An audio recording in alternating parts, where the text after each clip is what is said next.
So guys आज Dixon technologies में एक स्ट्रॉन्ग मूव देखने को मिल रहा है। मार्केट बहुत बढ़िया हो चुका है और उसके पीछे तीन मेजर रीजन है। पहला रीजन, यूएस इंडिया के साथ वापस से डिफेंस टाई अप्स हो सकते हैं। दूसरा रीजन आपका आता है बहुत जल्द नेगोशिएशंस हो सकते हैं आपके किसको लेकर के, यूएस इंडिया ट्रेड डील्स को लेकर के। तीसरा रीजन, यूएस एक तरफा हो चुका है, इस वॉर में एक तरफ हो चुका है और पूरी दुनिया दूसरी तरफ हो चुके हैं। तीन मेजर रीजन जिसकी वजह से मार्केट को मिला है पिछले 3 सेशन में लगातार पुश। डिक्सन टेक्नोलॉजीज के कल के वीडियो में हमने डिस्कस किया था 11,000 का इंपॉर्टेंट लेवल, क्या यहां पर सस्टेनेबिलिटी बनेगी? तो समझते हैं इस वीडियो में। कल का वीडियो जरूर देखना क्योंकि कल के वीडियो में मैंने आप लोगों के साथ कई सारे पॉइंट्स डिस्कस किए थे। ये था वो वाला video, Kaynes technology, Dixon technology और शर्मा एसजीएस टेक्नोलॉजी। इन तीन कंपनीज के बारे में हमने कल के दिन डिस्कस किया था, जहां पे मार्केट एक्सपर्ट्स बुलिश है मेजॉरिटी में शर्मा और केन्स टेक्नोलॉजी को लेकर के। ऑल्दो मार्केट एक्सपर्ट्स का डिक्सन टेक्नोलॉजी में पॉइंट ऑफ व्यू जो है वो इतना पॉजिटिव नहीं है, वेरस शर्मा और केन्स ये दोनों पर कल के दिन का वीडियो ये आपको दिया गया था, जरूर देखना, बहुत इंपॉर्टेंट है, बहुत मजा भी आएगा। जेपी मॉर्गन ने रिकमेंड किया है ईएमएस थीम। इस थीम के जितने भी कंपनीज है, यानी कि ये पूरा का पूरा इंडस्ट्री, ये पूरा सेक्टर आपको बढ़िया परफॉर्म करता देखने को मिल सकता है, ये मानना है जेपी मॉर्गन का। लेकिन इसी थीम में, इसी सेक्टर और इसी इंडस्ट्री में आपका डिक्सन टेक्नोलॉजी भी है। जेपी मॉर्गन ने डिक्सन टेक्नोलॉजी को अपने इस बुलिश चार्ट में ऐड नहीं किया है। ये एक छोटा सा कंसर्न कल के दिन हम लोगों ने डिस्कस किया था। लेकिन जेपी मॉर्गन ने साथ में ये भी कहा है कि भले ही हमने ईएमएस थीम में डिक्सन टेक्नोलॉजी को ऐड नहीं किया है, बट स्टिल इनका मानना है फाइनेंशियल ईयर 26 जो अभी आपका मार्च में खत्म होगा, वहां से लेकर के फाइनेंशियल ईयर 28 तक रेवेन्यू ग्रोथ 20% में इंक्रीज हो सकता है डिक्सन टेक्नोलॉजी का भी। ये मानना है आपके जेपी मॉर्गन का, और इन्होंने बार जरूर किया है डिक्सन टेक्नोलॉजी को, लेकिन स्टिल रेवेन्यू ग्रोथ पर इन्होंने पॉजिटिविटी दिखाई है। लेकिन डिक्सन टेक्नोलॉजी में इतनी बड़ी गिरावट क्यों? अब आप कहोगे भाई मार्केट गिरा इसलिए सारे स्टॉक गिर गए थे, इसलिए डिक्सन टेक्नोलॉजी भी गिर गया, इसलिए केन्स टेक्नोलॉजी भी गिर गया, इसलिए शर्मा एसजीएस भी गिर गया, सारे स्टॉक मार्केट की वजह से गिर गए। ये रीजन है और कोई रीजन नहीं है, ज्यादा दिमाग लगाने की मार्केट में जरूरत नहीं है। ये पॉइंट मैं इसलिए बोल रहा हूं क्योंकि यही आप लोगों में से कई सारे कमेंट्स मुझे अलग अलग वीडियोस के अंदर देखने को मिले हैं कि मार्केट गिरा इस वजह से ये कंपनी भी गिर गई, मार्केट बढ़ा इस वजह से ये कंपनी भी बढ़ गई। बहुत आसान तरीका है। लेकिन भैया अब तो मार्केट भाग रहा है, अभी भी कुछ कंपनीज ऐसी हैं जो कि फॉल पे हैं। वो क्यों है?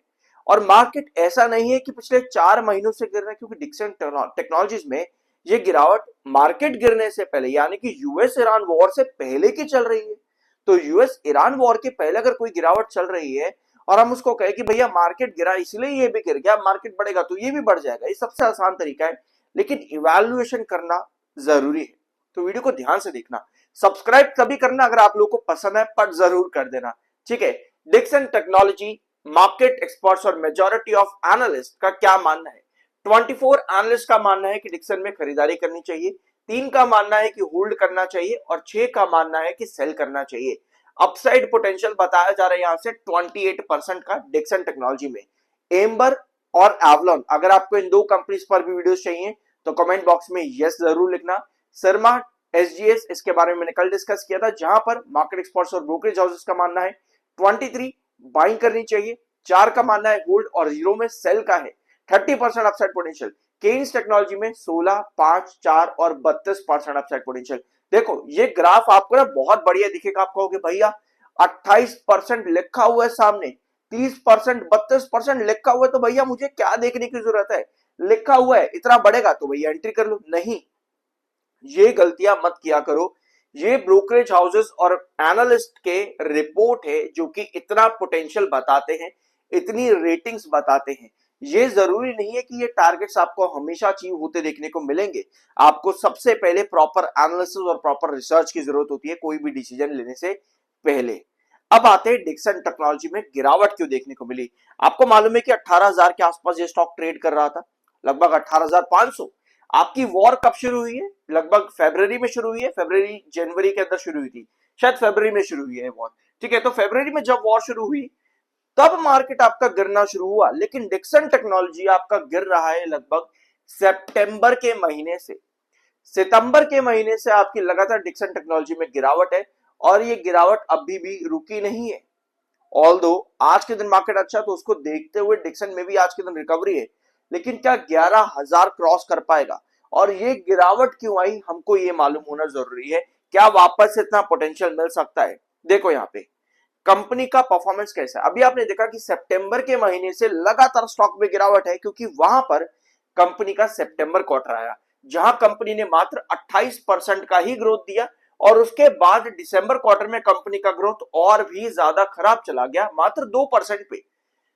वेयर आज इसके पहले तक कंपनी कितना बढ़िया ग्रोथ दे रही थी, 95, 120, 116, 133। और मैं आपको एक चीज बताऊं कि ये सभी ग्रोथ एनुअल बेसिस पर कैलकुलेट होते हैं, यानी कि अब जब मार्च का क्वार्टर आएगा ना तो कंपनी को बहुत आसानी हो रही है यहाँ पर, क्योंकि कंपनी को मात्र 2% के ऊपर का ही ग्रोथ दे रहा है। यानी कि मार्च 2025 में कंपनी का रेवेन्यू 10,293 करोड़ का था।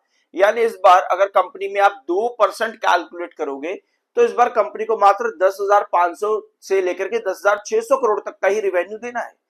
10,500 से 10,600 करोड़, ताकि कंपनी का ग्रोथ 2% पर आ सके। इसके ऊपर कुछ भी कंपनी देती है तो वो कंपनी में एक्स्ट्रा ऐड होता है। यानी कि इस समय डिक्सन टेक्नोलॉजी एक इंपॉर्टेंट और क्रूशियल जोन पर है 10,800 का, जो मैंने आज से लगभग 15 से 20 दिन पहले आप लोगों के साथ डिस्कस भी किया था। 10,800 का प्राइस बहुत इंपॉर्टेंट है डिक्सन टेक्नोलॉजी के लिए। और आने वाला मार्च क्वार्टर एक रिवाइवल क्या हो सकता है, क्योंकि पिछले 2 क्वार्टर कंपनी के बहुत ज्यादा बुरे रहे हैं ग्रोथ परसेंटेज के कंपैरिजन में। ये रेवेन्यू की बात है। वेयर आज अगर आप प्रॉफिट में देखोगे तो प्रॉफिट ग्रोथ परसेंटेज कंपनी का काफी हद तक स्टेबल रहा है, जिसकी वजह से कंपनी के ईपीएस पर कोई प्रेशर नहीं पड़ा है, जो कि एक अच्छी बात है। ईपीएस परसेंटेज की मैं बात कर रहा हूं, ये जो आप नीचे देख रहे हो ये ईपीएस इन रुपीज है, जहां पर बहुत बड़ी गिरावट कंपनी में देखने को मिली है। ठीक है, तो ये डिक्सन टेक्नोलॉजीज के ओवरऑल फाइनेंशियल्स होगी कि आपको क्या चाहिए आपके आने वाले मार्च क्वार्टर के अंदर। अभी 28.83% दिसंबर में प्रमोटर के पास है, एफआईएस के पास 18.68 है, डीआईएस के पास 29.06 और पब्लिक के पास 23.43% की होल्डिंग है। 42,000 इस समय सेलर है, 41,000 इस समय बायर है, तो बायर और सेलर का डिफरेंस कोई बड़ा नहीं है यहाँ पर इतना। 50.7 का एमएफआई, 54.1 का आपका आरएसआई है, टेक्निकल्स न्यूट्रल है। अब आते हैं इसके चार्ट पर, और अगर आप वीडियो में यहां तक बड़े ही प्यार से बने रहे तो प्लीज एक प्यारा सा सब्सक्राइब जरूर करना। और अगर आप लोग की कोई पर्सनल क्वेरी है तो आप मेरा ये पेड ज्वाइन कर सकते हो लाइव सेशन, जो भी आपकी डिटेल चाहिए हो आपको मिल जाएगी। ये रहा मेरा व्हाट्सएप नंबर, ये पेड है, अगर आप ज्वाइन करना चाहते हो तो ही करना, अदरवाइज कोई प्रॉब्लम नहीं है। ठीक है, 10,800 और 11,000, अभी इस समय 10,800 के नीचे है। 11,000 का प्राइस हम लोगों ने कल के दिन डिस्कस किया था कि ये क्रॉस करना जरूरी है। रीजन क्या था कि भैया ये आपकी पुरानी बेसलाइन रही है 11,000 पर, और 10,800, ये दो प्राइसेस बहुत ज्यादा इंपॉर्टेंट रहे हैं पास्ट में भी, 2024 के जून जुलाई के महीने में भी, और एक बार फिर से इन्हीं प्राइसेस के पास आप आ चुके हो। क्योंकि आपके जब पुराने बेसिस पर आप वापस से नीचे से ऊपर आते हो वो बनते हैं आपके रिजेक्शन। इस वजह से 11,000 और 10,800 आपका सस्टेन करना जरूरी रहेगा डिक्सन टेक्नोलॉजीज के अंदर। ये है इस समय की पोजीशन। आज के दिन की कैंडल काफी बढ़िया नजर आ रही है। ऑल दो आपका जो 7 ईएमए है, ये वाली लाइन जो है 7 ईएमए की है, और ये ब्लैक वाली लाइन जो आप देख रहे हो ये 21 ईएमए की है। अभी आपकी 7 ईएमए की लाइन 21 ईएमए के नीचे है। अच्छी चीज क्या है, वो ये है कि आपका 7 ईएमए और 21 ईएमए के ऊपर स्टॉक आ चुका है। लगभग 10,700 पर हमें 10,800 और 11,000, लगभग ये 200-300 रुपए की रेंज है। बड़ी रेंज आपको भले दिखेगी, लेकिन शॉर्टर्स आपको यहीं पर ही एग्जिट करते देखने को मिलते हैं।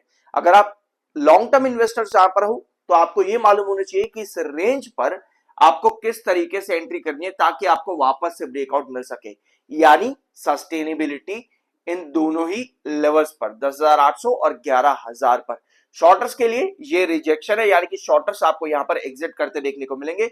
लॉन्ग टर्म के लिए आपकी इन दो लेवल्स पर सस्टेनेबिलिटी बनने की जरूरत रहेगी। और आने वाले क्वार्टर से कंपनी की पॉसिबिलिटीज और कंपनी से एक्सपेक्टेशंस भी काफी ज्यादा है, क्योंकि कंपनी ने दिसंबर क्वार्टर काफी वीक ग्रोथ दिया है रिवेन्यू में। सो ये था आज के इनका वीडियो। आई होप कि यहां पर आपको कुछ नया जानने को मिला होगा, तो एक प्यारा सा सब्सक्राइब जरूर करना। मिलता अगले वीडियो में।